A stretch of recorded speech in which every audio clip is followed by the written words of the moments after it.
уй? Әйдәгез, нәрсә ул уй дигән сорауны җентекләп тикшерик. Кешеләр ирекле булырга омтыла. Без барыбыз да матур, көчле булырга һәм гармониядә яшәргә тырышабыз. Әмма кызганычка каршы, һәр кайсыбызның да кулыннан килми. Булдыра алганнар исә безнең хәтерләрдә саклана. Безгә матур, көчле һәм гармониядә яшәүче шәхес булырга нәрсә кымышаулыйсың? Безнең уйлар.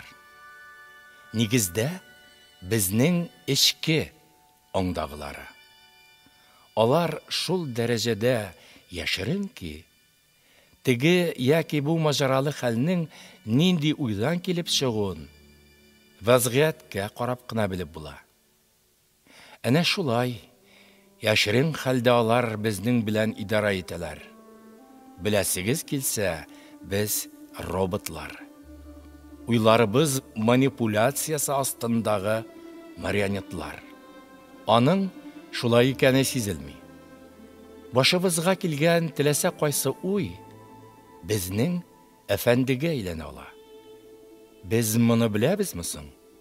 Әлбәттә, беләбез. Хәтта шуңа охшаш гыйбарә дә бар. Уйлар безнең аңыбыз белән идара итә. Һәм ахыр чиктә безнең белән дә. Һәм уйлар тышта шагылыш таба, безне билгеле бер гамәлләр кылырга мәҗбүр итә.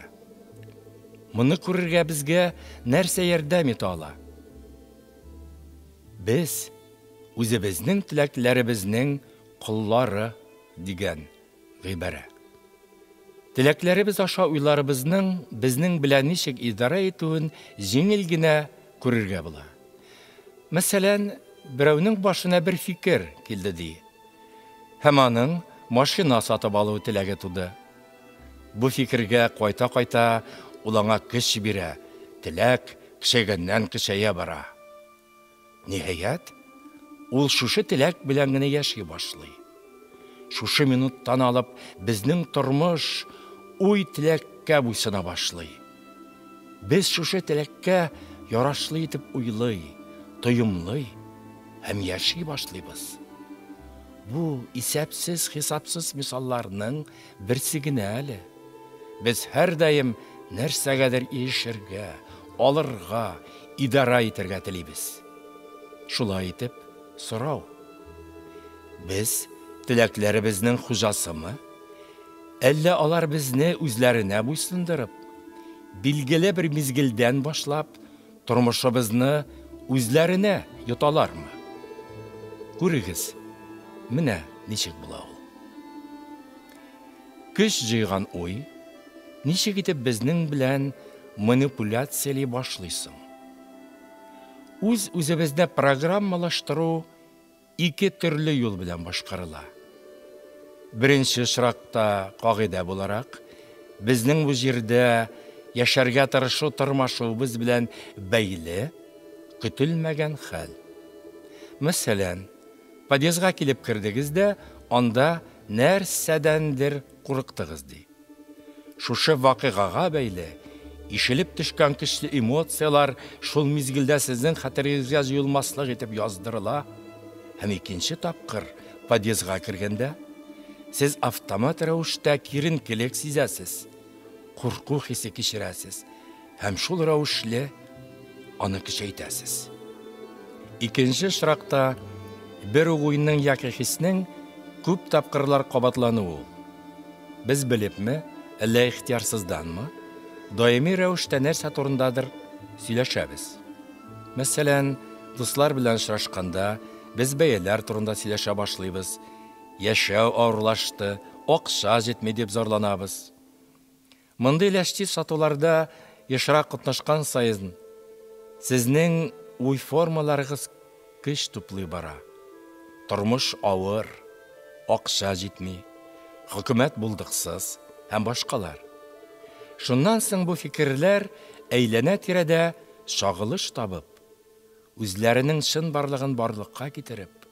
үз тормышы белән яши башлый. Ул чынбарлыкта сезгә чыннан да акча җитми, тормыш көтү чыннан да авырлаша. Хәтта хөкүмәт алышынып, сез күп итеп акча эшли башласагыз да, сез элеккечә уйлаячаксыз. Чөнки бу фикер сезнең эчке аңыгызга ук үтеп кергән. Бер төрле уйның күп тапкырлар кабатлануы аны эчке аңга яздыра. Ул анда үз тормышы белән яши. Сезнең эш гамәлләрегез белән контрольлек итә башлый. Ул тышкы якта шагылышын таба. Бер хатын-кыз улына акча бирмәс өчен акча буза дип куркып, ул акча сораган саен безнең акчабыз юк дип җавап бирә икән. Күпмедер вакыт үтүгә бу хатынның акчасы чыннан да беткән.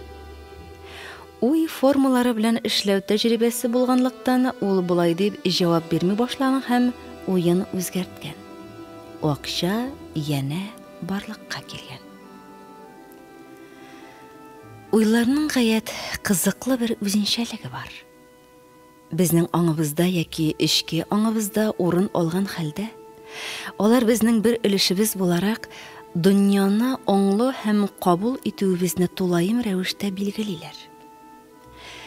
Тормышыбызның нинди дә булса бер өлкәсендә теләсә кайсы бер вакыйгага без билгеле бер уй аша карыйбыз. Әйтерсең лә, һәр очрак өчен төрле төстәге һәм төрле формадагы күзлек киябез. Ләкин без моны аңлы рәвештә эшләмибез. Әгәр моңа махсус өйрәтелмәгән икән, кеше ул процессны күрә алмый. Нинди дә булса фикернең безне контрольдә тотуына бердән-бер ишара. Әлеге вакытта безнең белән була торган хәл вакыйгалар. Нәкъ менә алар эчке дөньябызның тыштагы чагылышы. Без нинди дә булса бер хәл вакыйга эчендә калганбыз икән. Бу эчтәге уебызның өскә калкып, вакыйганы моделләштерүен аңлата. Дөньяга билгеле бер уй аша караубыз сәбәпле, мәсәлән, миңа акча җитми дигән, безгә даими рәвештә бу фикерне ныгыта торган дәлилләр очрый. Без һәр вакыт ничек итеп акча җитмәвен генә күрәбез. Нәкъ шушы хәл вакыйганы гына күрәбез һәм билгеләп барабыз. Шулай итеп, уй көч туплый. Ул бер-берсенә охшаш хәл вакыйгалар тудыра һәм ул тудырган чынбарлык бу уйны тагын да раслый тора. Менә шундый сихер бөҗрасы. Әйтерсең лә, уй үз-үзен төзи, көчәйтә һәм яңартып тора. Һәм бу чыннан да шулай. Кайбер очракта контрольдә тотылмый торган уй шиксез дәрәҗәгә җитеп көчәя. Бәйләнчек идея кебек авыруларның шишмә башы шушыңа тоташа да. Агни йогада уй тере җан иясе. Аның мөстәкыйль тормышы бар дип язылган. Югарыда әйтелгәннәрне игътибар белән тыңласак, булуы бик мөмкин хәл. Һәм икенче яклап, тәндә бит үз-үзен даими рәвештә яңартып тора, билгеле бер юнәлештә үсә һәм ахыр чиктә картая һәм үлә. Әгәр дөньяда капма-каршылык бар икән, димәк, физика кануннары энергиялар дөньясында да чагылыш алырга тиеш. Аста ничек булса, өстә дә шулай. Шул ук Агни-йогада психик энергия, ягъни фикер көче дәверенә аяк басабыз дип язылган. Без шулай икән. Әйдәгез, шушы энергияга ия булыйк һәм тормышыбызны үзебез теләгән якка үзгәртик. Ә Аллаһ ихтыяры дип кабатлый көчсезлектән баш иеп утырмыйк. Аллаһ безне юк итәсе килсә, без күптән булмас идек инде. Барысы да киресенчә килеп чыга бит әле. Һәм моның шулай икәнен үткән һәм хәзерге заманда бик күпләр раслады. Алар бу дөньяда нәрсәгәдер төшенгәннәр. Алар ниндидер кануннарны аңлаганнар. Һәм ул кануннар аларга яшәү һәм җиһанда нәтиҗәле гамәлләр кылу мөмкинлеге биргән. Ләкин нәрсә аңлаган соң алар? Алар фикерләрнең тормышларын билгеләвен төшенгәннәр. Шуны аңлагач, алар язмышларына хуҗа булганнар. Җиһан безгә буйсыныгыз, көчсез булыгыз, язмыш сынауларына бирешегез дими. Җиһан безгә яшәгез, бер-берегезне яратыгыз һәм кыю булыгыз ди. Шулай итеп, бары тик уй гына безне бу тормышта көчле итә ала. Әгәр кем дә булса безне акча гына көчле итә ала дигән фикер әйтә икән, бу урында каршы әйтергә рөхсәт итегез. Акча шулай ук уй фикергә буйсына. Без акча эшләргә кирәк дип уйладык та, акча эшләргә киттек. Без кемгәдер акчалата ярдәм итәргә кирәк дип уйладык та, һәм без аңа акча илтеп бирәбез. Без кемгәдер яманлык кылырга уйладык ди. Кешеләр еш кына мондый ниятләрендә акча ярдәмендә тормышка ашыра. Тик акча монда максатларны тормышка ашыру чарасы гына. Акча тышкы дөнья һәм үз-үзең белән эшләү буенча кылдан нечкә, кылычтан үткен бер чара ул. Ни өчен сез әлеге вакытта үзегезгә нәрсә кирәк, шуны ала алмыйсыз? Чөнки сез үзегезгә нәрсә кирәген түгел һәм ачык итеп күз алдына китермисез. Гомумән телисез мәлесез.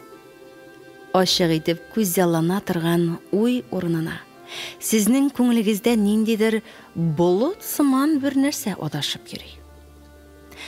Нәрсәнедер үзегездә булдырыр алдыннан сезгә кирәкме ул? Сез аны үзегездә булдырырга телисезме? Шуны хәл итегез. Әгәр сез бик тә теләгән нәрсәгезне һаман да ала алмагансыз икән, димәк, аның ни дәрәҗәдә кирәк булуын үзегез өчен хәл итмәгәнсез. Кыскасы, сезгә кирәкме ул, сез аны теләмисез һәм булдыру өчен ният тә кылмагансыз. Ачуыгыз килдеме? Сезгә шундый әйбер кирәк, ә монда нәрсә сөйләп торган булалар? Бу гадәти реакция. Ләкин ул чыннан да шулай.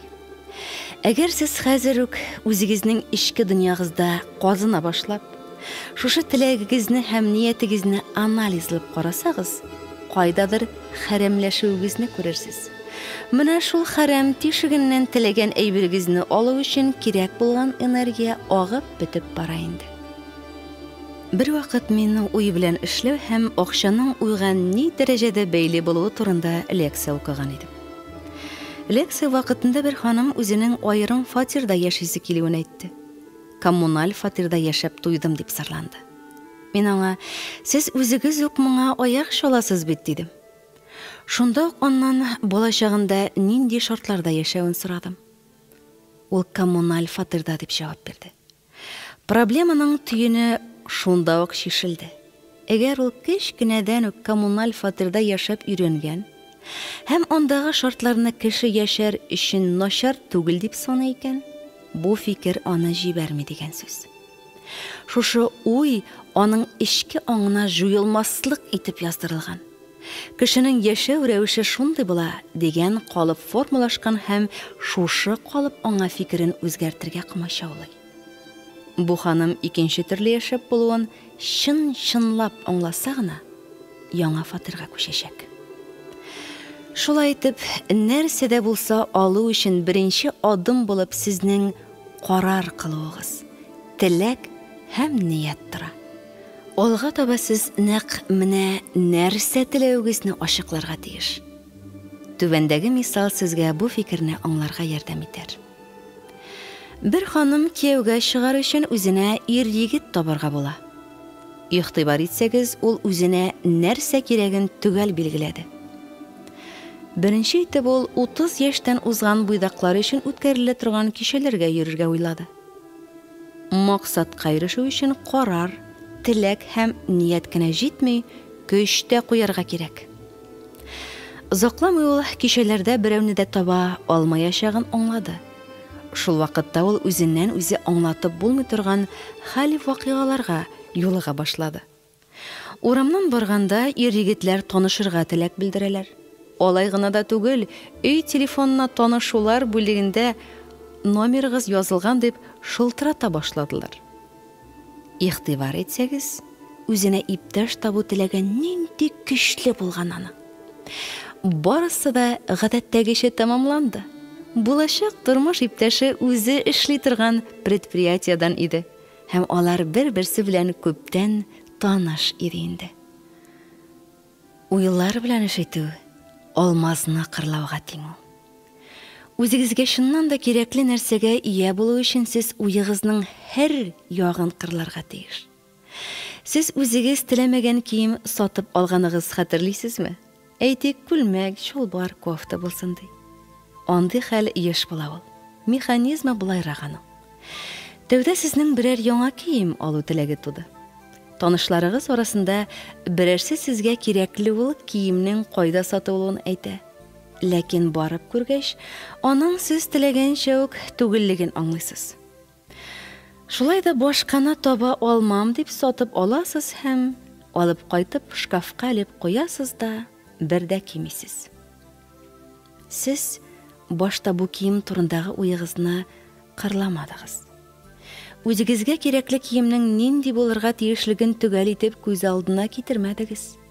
Сезнең башыгызда яңа кием алу турында рәвеше булмаган, болытка охшашлы уй теләк кенә йөзеп йөри иде.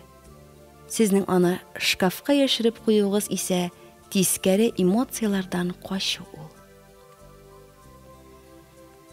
Әгәр сезнең нинди дә булса күлмәк яки костюм аласыгыз килә икән, башта аның фасонын үзегез өчен ачык итеп күз алдына китерегез. Сез ул киемне кайчан һәм кая киячәксез? Шуны уйлагыз. Нинди тукымадан тегелгән, үлчәмен һәм башка сыйфатларын ачыклап бетерегез. Алырга теләгән нәрсәгез турында үзегезгә сорауларны мөмкин кадәр күбрәк бирегез. Үзегезгә нәрсә кирәген ни кадәр төгәлрәк билгеләсәгез, ул әйбер кулыгызга килеп кергәч, кичергән хисләрегездә шуның кадәр уңай булачак.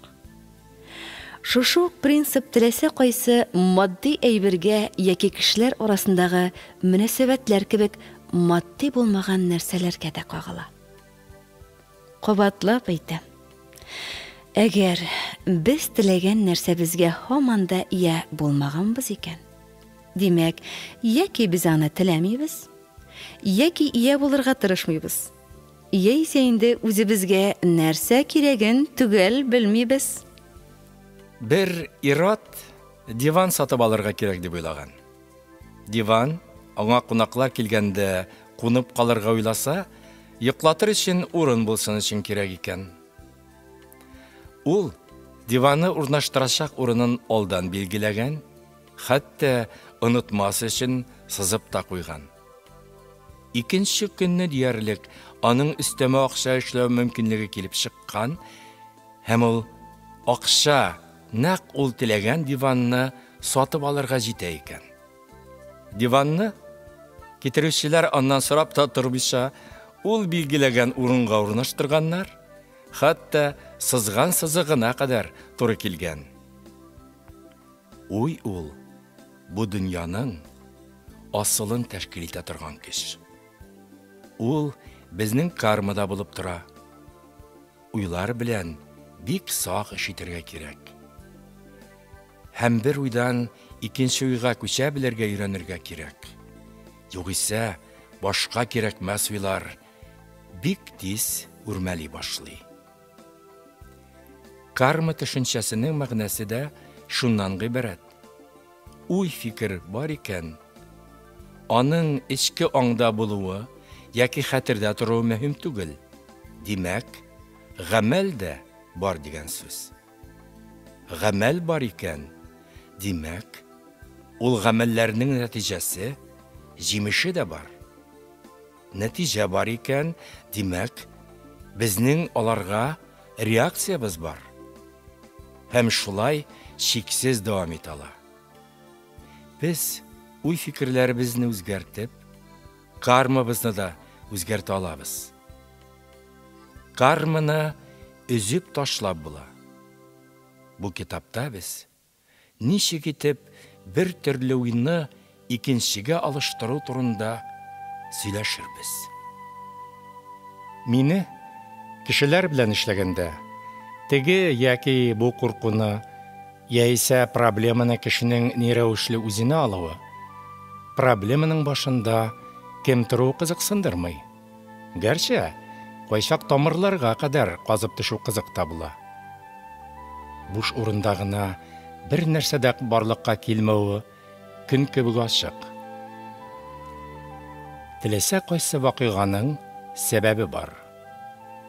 Бу безнең уйларыбызга да, фикерләребезгә дә, курку һәм проблемаларыбызга да кагыла. Алар безгә ата-аналардан яки ата-бабалардан күчә килә. Ягъни генетик чыгылышлы була. Яки әйләнә-тирә мөхит йогынтысында барлыкка киләләр. Яисә без аларны үзебез уйлап чыгарабыз. Яки инде алар читтән программалаштыру күз тию нәтиҗәсе. Соңгы очракта үзеннән-үзе сорау туа. Ни өчен без үзебезне шушы рәвешле программалаштыруга юл куябыз? Ни өчен берәүләргә күз тия, икенче берәүләргә юк? Минемчә, кешенең куркулары аның үз-үзен яклый торган калкан системасын көчсезләндерә һәм шул рәвешле чит энергияне үз кырына кертә. Гомумән, курку безне һәр вакыт көчсезләндерә. Әйтик, сез нинди дә булса чирдән куркып йөрисез икән, сезнең организмның нәкъ шул өлешендә саклану кыры көчсезләнә һәм микроорганизмнар үтеп керү ихтималы арта. Чирләүдән курку иммунитет системасына тәэсир итә. Шулай итеп, курку кешенең физик организмына да, энергетик кырына да тәэсир итә. Әгәр сез үзегезгә, минем бер кайчанда бер нәрсәдән дә курыкканым юк иде, ләкин барыбер чирләдем диясез икән, моны да гап-гади итеп аңлатып була. Бу очракта сезнең үзегез һәм әйләнә-тирә турындагы уй, куркуларыгыз әкрен-әкрен шушы көнгә китереп җиткергән.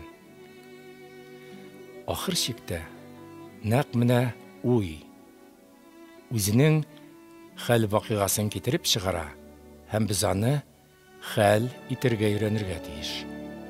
Бу уй безнеке генә бит.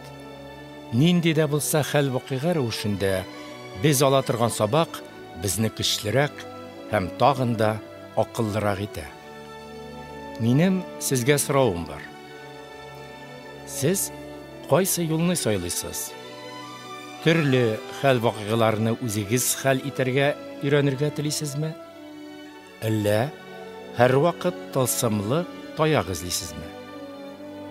Әгәр андый таяк янәшәдә булмаса, әгәр сез проблемалар, узган гомерләрегезнең берсендә кылган, нинди дә булса гамәлегез аркасында барлыкка килгән дигән фикергә бик еш кайтасыз икән, сезнең чираттагы тозакка эләгүегез бар.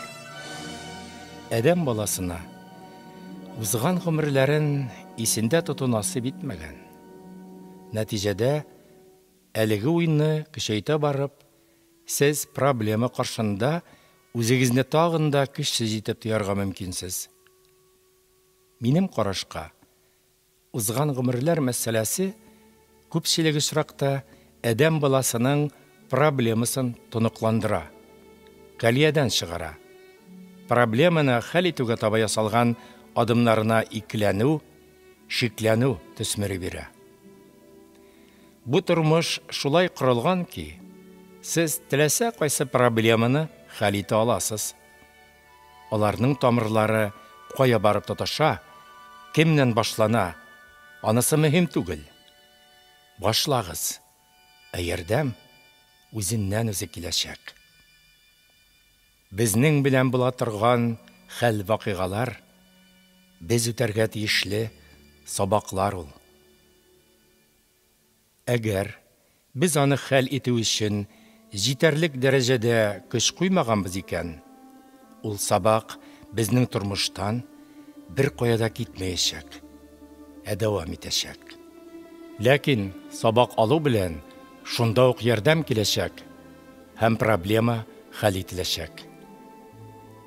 Алга таба чираттагы сабак башланачак. Проблемалар яки ширләр мөнәсәбәтле иш йөрткәндә ачкыч шушы булыр. Безнең тышкы дөнья белән элемтәләр принцибын Мебиус тасмасы рәвешендә күзалларга була. Кәгазь тасма алыгыз да очларын әйләндереп ялгагыз. Бармагыгызны эчке ягына шулырып барсагыз, бираздан сез тышта калган якка килеп чыгачаксыз. Сез бер нәрсәне дә атлап чыкмыйча гына тасманың тышкы ягына килеп чыктыгыз. Ничек булай булды соң әле бу? Сез күчеш нуктасын төгәл генә күрсәтә алмаячаксыз. Әгәр бармакны кирегә таба шудырсаң, ул эштә калачак. Без тышкы яссылыктан ички яссылыкка кайсы нуктада күчүебезне бер кайчанда төгәл билгели алмаячакбыз. Һәм киресенчә. Минемчә, ички һәм тышкы дөнья үзара шул рәвешле элемтәдә тора. Уй эчтән тышка шул рәвешле чагылыштыла. Уйның чикләре юк. Ул бер үк вакытта безнең эчтә дә хәл вакыйга, проблема һәм башка рәвештә тышта да яши. Тышкы дөньяны өйрәнеп, кешенең ички дөньясында ниләр кайнавын белеп була. Шулай ук уйның магнит кебек тарту көче бар. Аның тарту көчен әлегә үлчәп булмый. Әмма безнең белән була торган хәл вакыйгаларны игътибар белән күзәткәндә искәртергә мөмкин. Әгәр инде тагын да төгәлрәк әйтик дисәк, нәкъ менә уйның магнит кебек тарту көче безнең карманы тәшкил итә дә инде. Бездә билгеле бер уйлар бар икән, алар шул уй белән бәйле билгеле бер хәл вакыйгаларны үзенә тартып тора. Хәл вакыйгаларга анализ ясасак, без уй фикерләребезне үзгәртә алачакбыз. Һәм бер үк төрле проблемалар кабатланмасын өчен нукта куя алачакбыз. Бу магнит ничек эшли соң?